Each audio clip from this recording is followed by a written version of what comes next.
Hi guys, last ವಿಡಿಯೋನಲ್ಲಿ ನಾನು astrology basic concept ಬಗ್ಗೆ ಮಾತಾಡಿದ್ದೆ. ಇದು ಅದರ ಕಂಟಿನ್ಯೂಷನ್ ವಿಡಿಯೋ.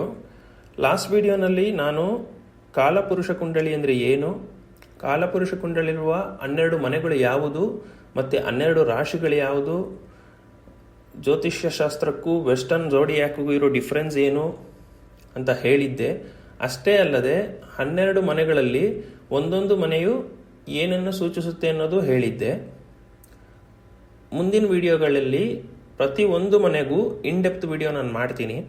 ಇವತ್ತು ಇನ್ನಷ್ಟು ಬೇಸಿಕ್ ಕಾನ್ಸೆಪ್ಟ್ಸ್ಗಳನ್ನ ತಿಳ್ಕೊಳ್ಳೋಣ. ಇವತ್ತು ನಾನು ಜ್ಯೋತಿಷ್ಯ ಶಾಸ್ತ್ರನ ಒಂದು ರಾಜನ ಆಸ್ಥಾನ ಅಂತ ತಿಳ್ಕೊಂಡ್ರೆ, ಆ ರಾಜನ ಆಸ್ಥಾನಗಳಲ್ಲಿ ಯಾವ ಯಾವ ಗ್ರಹಗಳಿಗೆ ಯಾವ ಯಾವ ಹುದ್ದೆ ಡೆಸಿಗ್ನೇಷನ್ಸ್ ಇರುತ್ತೆ, ಅದರ ಅರ್ಥ ಏನು ಮತ್ತು 12 ರಾಶಿಗಳ ಅಧಿಪತಿಗಳು ಯಾರು ಅಂತ ನಿಮಗೆ ತಿಳಿಸ್ಕೊಡ್ತೀನಿ. ಈ ಕಾನ್ಸೆಪ್ಟು ಅತಿ ಮುಖ್ಯವಾದದ್ದು.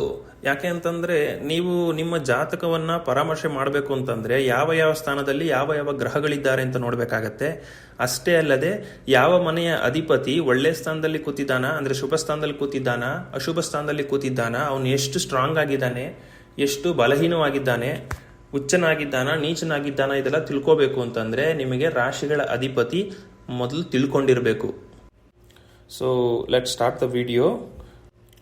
ಮೊದಲಿಗೆ ಜ್ಯೋತಿಷ್ಯ ಶಾಸ್ತ್ರನ ಒಂದು ರಾಜ ಆಳ್ತಿರೋ ಒಂದು ನಗರ ಅಂತ ತಿಳ್ಕೊಂಡ್ರೆ, ಆ ಕಿಂಗ್ಸ್ ಕೋರ್ಟ್ ಅಂದರೆ ಆ ಆಸ್ಥಾನದಲ್ಲಿ ಹಲವು ಹುದ್ದೆಗಳಿರುತ್ತೆ. ಈಗ ಯಾವ ಹುದ್ದೆ ಯಾರಿಗೆ ಅಂತ ತಿಳ್ಕೊಳ್ಳೋಣ. ಮೊದಲಿಗೆ ರಾಜ ಬೇಕು. ಜ್ಯೋತಿಷ್ಯ ಶಾಸ್ತ್ರದಲ್ಲಿ ರಾಜ ಯಾರು? ಸೂರ್ಯದೇವನನ್ನ ನಾವು ಅಸ್ಟ್ರಾಲಜಿಲಿ ಅಂದರೆ ಜ್ಯೋತಿಷ್ಯ ಶಾಸ್ತ್ರದಲ್ಲಿ ರಾಜ ಅಂತ ಕನ್ಸಿಡರ್ ಮಾಡ್ತೀವಿ. ಅಷ್ಟೇ ಅಲ್ಲದೆ ಇವನ್ನ ನಮ್ಮ ತಂದೆಗೆ ಹೋಲಿಸ್ತೀವಿ, ಮತ್ತೆ ಒಬ್ಬ ಮನುಷ್ಯನ ಸೌಲ್ ಆತ್ಮಕ್ಕೆ ಹೋಲಿಸ್ತೀವಿ. ಆದರೆ ಈಗಿನ ಕಾಲದಲ್ಲಿ ರಾಜನ ಆಸ್ಥಾನ, ರಾಜ ಮಹಾರಾಜ ಯಾವುದು ಇಲ್ಲ. ಆದ್ದರಿಂದ ಸೂರ್ಯದೇವನನ್ನ ನಾವು ಗೌರ್ಮೆಂಟ್ಗೆ ಹೋಲಿಸ್ಬೋದು ಮಾಡರ್ನ್ ವರ್ಲ್ಡಲ್ಲಿ. ಮತ್ತೆ ನೆಕ್ಸ್ಟ್, ಒಬ್ಬ ರಾಜ ಇದ್ದಾನೆ ಅಂದರೆ ಅವನಿಗೊಬ್ಳು ರಾಣಿ ಇರಲೇಬೇಕು. ಆ ರಾಣಿ ಯಾರು ಅಂತ ಅಂದರೆ ಚಂದ್ರ. ಚಂದ್ರನನ್ನ ನಾವು ರಾಣಿ ಅಂತ ಕನ್ಸಿಡರ್ ಮಾಡ್ತೀವಿ ಜ್ಯೋತಿಷ್ಯ ಶಾಸ್ತ್ರದಲ್ಲಿ. ಅಷ್ಟೇ ಅಲ್ಲದೆ ಚಂದ್ರನನ್ನ ನಮ್ಮ ಮನಸ್ಥಿತಿಗೆ ಅಂದರೆ ಮೈಂಡ್ ಸೆಟ್ಗೆ ಹೋಲಿಸ್ತೀವಿ, ಮತ್ತೆ ನಮ್ಮ ತಾಯಿಯ ಸ್ಥಾನವನ್ನು ಅದಕ್ಕೆ ಕೊಡ್ತೀವಿ. ಮತ್ತು ನೆಕ್ಸ್ಟ್ ಬರೋವಂಥ ಗ್ರಹ ಯಾವುದು ಅಂತಂದರೆ ಬುಧ.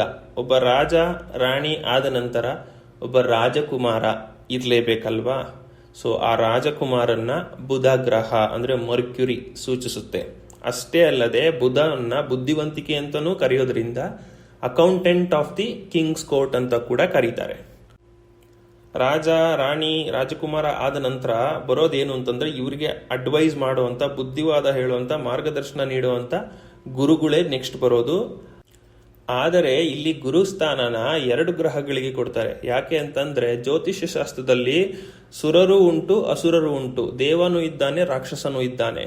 ಆದ್ರಿಂದ ಮೊದಲು ದೇವಗುರು ಬಗ್ಗೆ ಹೇಳ್ತೀನಿ. ದೇವಗುರು ಬೇರೆ ಯಾರು ಅಲ್ಲ, ಬೃಹಸ್ಪತಿ ಗುರುದೇವ. Jupiter, planet Jupiter is called the adviser or teacher. ಮಾರ್ಗದರ್ಶಕರು ಯಾರಿಗೆ? ಸುರರಿಗೆ, ದೇವತೆಗಳಿಗೆ. ಇನ್ನು ನೆಕ್ಸ್ಟು ಅಸುರ ಗುರು ಯಾರು ಅಂತಂದ್ರೆ ಅದು ಶುಕ್ರಾಚಾರ್ಯ, ಶುಕ್ರದೇವ ಅಥವಾ planet Venus, the planet of love ಅಂತ ಕರಿತೀವಲ್ಲ, ಅದೇನೆ ಅಸುರರಿಗೆ ಗುರು. ಈಗ ರಾಜ ರಾಣಿ ರಾಜಕುಮಾರ ಗುರುಗಳು ಪ್ರಜೆಗಳು ಎಲ್ಲ ಇದ್ದ ಮೇಲೆ ಅಲ್ಲಿಗೆ ಪ್ರೊಟೆಕ್ಷನ್ ಬೇಕಲ್ವಾ. ಪ್ರೊಟೆಕ್ಷನ್ ಯಾರು ಮಾಡ್ತಾರೆ? ಸೇನಾಧಿಪತಿ ಮಾಡ್ತಾರೆ.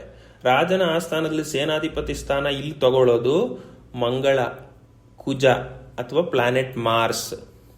ನೀವು ಗ್ರೀಕ್ ಆಸ್ಟ್ರಾಲಜಿಲಿ ಕನ್ಸಿಡರ್ ಮಾಡಿದ್ರೆ ಗಾಡ್ ಆಫ್ ವಾರ್ ಅಂತ ಕನ್ಸಿಡರ್ ಮಾಡ್ಬೋದು, ಏರೀಸ್ ಅಂತ ಕರೀತಾರೆ. ಈಗ ಕಾನ್ಸೆಪ್ಟ್ಸ್ ಮಿಕ್ಸಪ್ ಮಾಡೋದು ಬೇಡ. ಇಲ್ಲಿ ಸೇನಾಧಿಪತಿ ಯಾರು ಅಂತಂದ್ರೆ ಕುಜದೇವ ಅಥವಾ ಮಂಗಳದೇವ ಅಥವಾ ಪ್ಲಾನೆಟ್ ಮಾರ್ಸ್ ಅಂತ ಕನ್ಸಿಡರ್ ಮಾಡ್ಕೊಳ್ಳಿ. ಈಗ ನೆಕ್ಸ್ಟ್, ಒಂದು ರಾಜನ ಆಸ್ಥಾನ ನಡೀತಿದೆ, ಪ್ರಜೆಗಳಿದ್ದಾರೆ, ಎಲ್ಲ ರೀತಿ ಬೆನಿಫಿಟ್ಸ್ ಇದೆ ಅಂತಂದ್ರೆ ಅದರಲ್ಲಿ ತಪ್ಪು ಮಾಡೋರು ಇದ್ದಾರೆ. ಅವನ್ನ ಹಿಡಿದು ಒಳಗಡೆ ಹಾಕೋಕೆ ಸೇನಾಧಿಪತಿನೂ ಇದ್ದಾನೆ. ಆದರೆ ಇದನ್ನ ತೀರ್ಮಾನ ಮಾಡೋದು ಯಾರು? ರಾಜನೇ ತೀರ್ಮಾನ ಮಾಡೋದಕ್ಕೆ ಆಗೋದಿಲ್ಲ. ಅದಕ್ಕೆ ಒಬ್ಬ ತೀರ್ಮಾನ ಮಾಡಲಿಕ್ಕೆ ಒಬ್ಬ ವ್ಯಕ್ತಿ ಇರಬೇಕು. ಆ ಗ್ರಹ ಯಾವುದು ಅಂತಂದ್ರೆ ಅದು ಶನಿಗ್ರಹ. ಶನಿಗ್ರಹನೇ ಒಂದು ನ್ಯಾಯಾಧೀಶನ ಸ್ಥಾನ ಸಿಗುತ್ತೆ ಜ್ಯೋತಿಷ್ಯ ಶಾಸ್ತ್ರದಲ್ಲಿ. ಆ ಕಾರಣದಿಂದಾನೇ ಶನಿ ದಶೆ ಬಂದಿದೆ, ಇಲ್ಲ ಶನಿ ಕಾಟ ಇದೆ ಅಂತಂದ್ರೆ ಬಹಳ ಜನ ಹೆದರ್ಕೋತಾರೆ. ಯಾಕೆ ಅಂತಂದರೆ is the judge of astrology.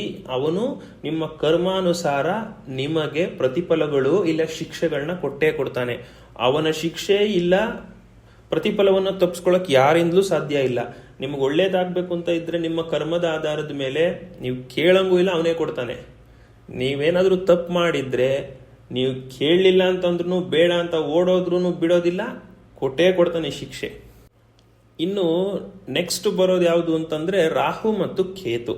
Rahu ಮತ್ತು ಕೇತು ಫಸ್ಟ್ ಆಫ್ ಆಲ್ ಅವರು ಅಸುರರು. ನಿಮಗೆ ಸಮುದ್ರ ಮಂಥನ ಮಾಡುವಾಗ ಆ ಕಾನ್ಸೆಪ್ಟ್ ಗೊತ್ತಿದ್ರೆ, ಒಬ್ಬ ಅಸುರ ಬಂದು ಅಮೃತನ ಕುಡಿದಾಗ ವಿಷ್ಣು ಅವನ್ ಕತ್ತರಿಸಿ ಒಂದು ಕತ್ತು ಒಂದು ಕಡೆ ಬಾಲ ಒಂದು ಕಡೆ ಆಗಿರೋ ಕಾನ್ಸೆಪ್ಟ್ ಗೊತ್ತೇ ಇರುತ್ತೆ. ಗೊತ್ತಿಲ್ಲ ಅಂತಂದ್ರೆ ಇನ್ನೊಂದು ವಿಡಿಯೋ ಅದರಲ್ಲಿ ಮಾಡ್ತೀನಿ ಇದಕ್ಕೋಸ್ಕರನೇ. ಸೊ ಆ ಕಾನ್ಸೆಪ್ಟ್ನಲ್ಲಿ ತಲೆ ಮತ್ತೆ ಬಾಲ ಬೇರೆ ಆಗಿರೋ 2 ಪಾರ್ಟ್ಸ್ ಏನೇ ರಾಹು ಮತ್ತು ಕೇತು. ಇವರಿಬ್ಬರನ್ನ ನಾವು ಚಂಡಾಳ ಗ್ರಹಗಳು ಅಂತಾನೆ ಕರಿತೀವಿ. ಇವರು ಗ್ರಹಗಳಲ್ಲ ಮೊದಲಾಗಿ. ಆದರೆ ಇವರಿಗೆ ಯಾವ ಸ್ಥಾನ ಸಿಗುತ್ತೆ, ಯಾವ ಹುದ್ದೆ ಸಿಗುತ್ತೆ ಅಂತಂದ್ರೆ ಇವರು ರಾಜದ್ರೋಹಿಗಳ ತರ ಇವರು. ಆದ್ರೆ ಇವ್ರಿಗೆ ಅಂತ ಸ್ಪೆಸಿಫಿಕ್ ಡೆಸಿಗ್ನೇಷನ್ ಇಲ್ಲ. ಇವರು ಯಾವ ರಾಶಿಯಲ್ಲಿ ಯಾರ ಅಧಿಪತ್ಯದಲ್ಲಿರುವ ಮನೆಯಲ್ಲಿ ಇರ್ತಾರೋ ಆ ಮನೆ ಅಧಿಪತಿನೇ ಅವರು ಅನುಕರಣೆ ಮಾಡೋದು ಪ್ರಯತ್ನ ಪಡ್ತಾರೆ. They will be double gangers. They will be acting like the same lord of the house in which they are present. ಇವರು ನಯವಂಚಕರು ಅಂತ ಹೇಳ್ಬೋದು ಕಲಿಯುಗದ ಲೆಕ್ಕದಲ್ಲಿ. ಸೊ ಈಗ ನೆಕ್ಸ್ಟ್ ಯಾವ ರಾಶಿಗೆ ಯಾವ ಅಧಿಪತಿ ಅಂತ ತಿಳ್ಕೊಳ್ಳೋಣ. ಮೊದಲಿಗೆ ಮೇಷರಾಶಿ. ಮೇಷರಾಶಿಗೆ ಅಧಿಪತಿ ಕುಜ ಅಥವಾ ಮಂಗಳ. ನೆಕ್ಸ್ಟ್ ಬರುವಂಥದ್ದು ವೃಷಭ ರಾಶಿ. ವೃಷಭ ರಾಶಿಗೆ ಅಧಿಪತಿ ಶುಕ್ರದೇವ. ನೆಕ್ಸ್ಟ್ ಮಿಥುನ ರಾಶಿ. ಮಿಥುನ ರಾಶಿಗೆ ಅಧಿಪತಿ ಬುಧದೇವ ಅಥವಾ ಮರ್ಕ್ಯುರಿ. ನೆಕ್ಸ್ಟ್ ಕಟಕ ರಾಶಿ. ಕಟಕ ರಾಶಿಗೆ ಅಧಿಪತಿ ಬಂದು ಚಂದ್ರ ಅವ್ರ ಮೂನ್. ನೆಕ್ಸ್ಟ್ ಬರೋದು ಸಿಂಹ ರಾಶಿ. ಸಿಂಹ ರಾಶಿಗೆ ಅಧಿಪತಿ ಸೂರ್ಯ ಆರ್ ಸನ್. ಇನ್ನು ನೆಕ್ಸ್ಟ್ ಕನ್ಯಾ ರಾಶಿ. ಕನ್ಯಾ ರಾಶಿಗೆ ಮತ್ತೆ ಅಧಿಪತಿ ಯಾರು ಅಂತಂದ್ರೆ ಬುಧ ಅಥವಾ ಮರ್ಕ್ಯುರಿ. ಇನ್ನು ನೆಕ್ಸ್ಟ್ ಬರುವಂಥದ್ದು ತುಲಾ ರಾಶಿ. ತುಲಾ ರಾಶಿಗೆ ಅಧಿಪತಿ ಯಾರು?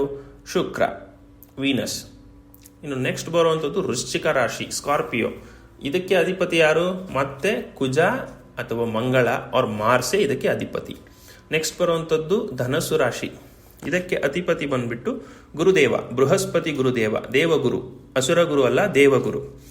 ನೆಕ್ಸ್ಟ್ ಬರುವಂಥದ್ದು ಮಕರ ರಾಶಿ. ಮಕರ ರಾಶಿಗೆ ಅಧಿಪತಿ ಬಂದ್ಬಿಟ್ಟು ಶನಿದೇವ. ನೆಕ್ಸ್ಟ್ ಬರೋದು ಕುಂಭರಾಶಿ. ಕುಂಭರಾಶಿಯ ಅಧಿಪತಿನೂ ಶನಿದೇವನೇ. ಲಾಸ್ಟ್ ರಾಶಿ 12ನೇ ರಾಶಿ ಯಾವುದು ಅಂತಂದ್ರೆ ಮೀನ ರಾಶಿ. ಮೀನ ರಾಶಿಗೆ ಅಧಿಪತಿ ಬೃಹಸ್ಪತಿ, ದೇವಗುರು, ಜುಪಿಟರ್, ಪ್ಲಾನೆಟ್ ಜುಪಿಟರೇ ಅದಕ್ಕೆ ಅಧಿಪತಿ.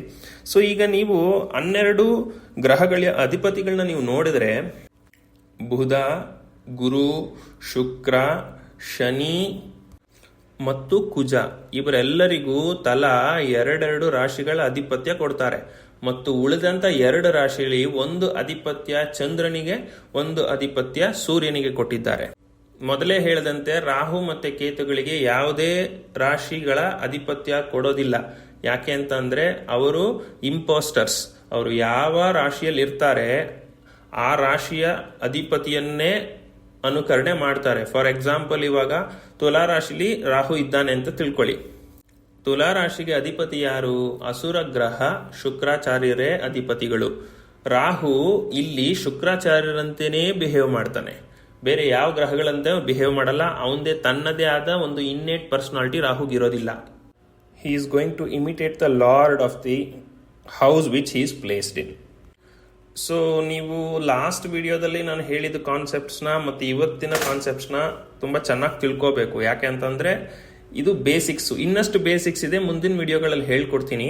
ಈ ಬೇಸಿಕ್ಸ್ ತುಂಬ ಇಂಪಾರ್ಟೆಂಟ್ ಆಗುತ್ತೆ. ಯಾಕೆ ಅಂತಂದರೆ ನೀವು ಯಾವ ಮನೆ ಏನು ಅಂತಲೇ ಗೊತ್ತಿಲ್ಲ, ಕ್ಲಾಕ್ ವೈಸ್ ಲೆಕ್ಕ ತಗೊಳ್ಬೇಕಾ ಆಂಟಿ ಕ್ಲಾಕ್ ವೈಸ್ ಲೆಕ್ಕ ತಗೊಳ್ಬೇಕಾ ಅಂತ ಗೊತ್ತಿಲ್ಲ ಅಂತಂದರೆ ನಿಮಗೆ ಫರ್ದರ್ ವಿಡಿಯೋಸಲ್ಲಿ ನಾನು ಹೇಳ್ಕೊಡೋದು ಎಷ್ಟೇ ಕಲ್ತ್ಕೊಂಡ್ರೂ ಉಪಯೋಗ ಆಗೋದಿಲ್ಲ. ಸೊ ದಯವಿಟ್ಟು ಕಳೆದ ವಿಡಿಯೋನು ಇನ್ನೊಂದ್ಸರಿ ನೋಡಿ ಮತ್ತು ಈ ವಿಡಿಯೋನು ನೋಡಿ ಅದನ್ನು ಅರ್ಥ ಮಾಡ್ಕೊಳ್ಳಿ ಕರೆಕ್ಟಾಗಿ. ಹಳೆ ವಿಡಿಯೋ ಲಿಂಕನ್ನು ಕೂಡ ಈ ಡಿಸ್ಕ್ರಿಪ್ಷನಲ್ಲಿ ಹಾಕಿರ್ತೀನಿ, ನೋಡಿಲ್ಲ ಅಂತಂದರೆ ಹೋಗಿ ನೋಡಬಹುದು. So thanks for watching this video. Subscribe ಮಾಡ್ಕೊಳ್ಳಿ, ಬೆಲ್ ಐಕಾನ್ ಕೂಡ ಕ್ಲಿಕ್ ಮಾಡ್ಬೋದು. ಮಾಡಿದರೆ ನಿಮಗೆ ಹೊಸ ವಿಡಿಯೋ ಬಂದಾಗ ನೋಟಿಫೈ ಆಗುತ್ತೆ. Thank you.